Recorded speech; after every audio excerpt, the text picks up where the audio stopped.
Hope is not something that the 456 members of the expedition are familiar with. So when Eve spots a small plane crashing into the clearing beyond the beach, she can't help but think that maybe this time fortune is smiling on them. "There's a pilot in there," she says, rushing towards the wreckage as fast as her injured leg will allow. The others follow, their faces a mixture of apprehension and elation. The pilot, a young woman, is slumped over the controls.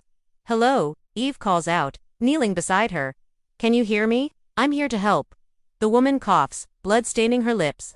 "I don't want to be a burden," she whispers, her eyes fluttering open. "I'm sorry. You're not a burden," Eve says gently, taking her hand. "You're not alone now." As the medics take over, tending to the pilot's wounds, Eve stays by her side, trying to keep her conscious, and when the others arrive, they do the same.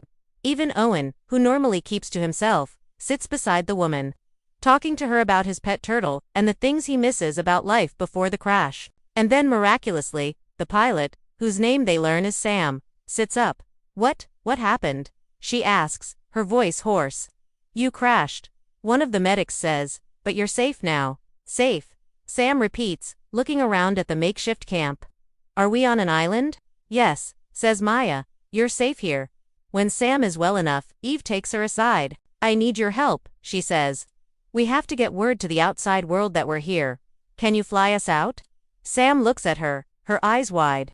"I don't know how to tell them," she whispers, "that I failed." "You didn't fail," Eve says, placing a comforting hand on her shoulder. "You did everything you could.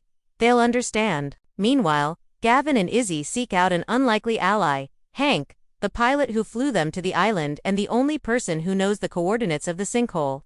Hank has been drinking heavily since the crash and is deeply depressed about the loss of his plane, which was destroyed when it landed. "I can't believe I got us all killed," he mutters, taking another swig from his bottle. "You didn't kill anyone," Izzy says softly, stepping closer. "And you can help us get everyone home." Hank looks at her, his eyes filled with pain. "How? It's gone," he says, gesturing to his plane. "I'm just a liability." "You're not a liability," Gavin says, his voice firm. "You're our only hope." And with that, the fate of the 456 members of the expedition, along with the young woman who crashed onto their island, hangs in the balance. Will Hank agree to help them? Or will they be doomed to spend the rest of their lives on the island? Find out next time. Thanks for watching.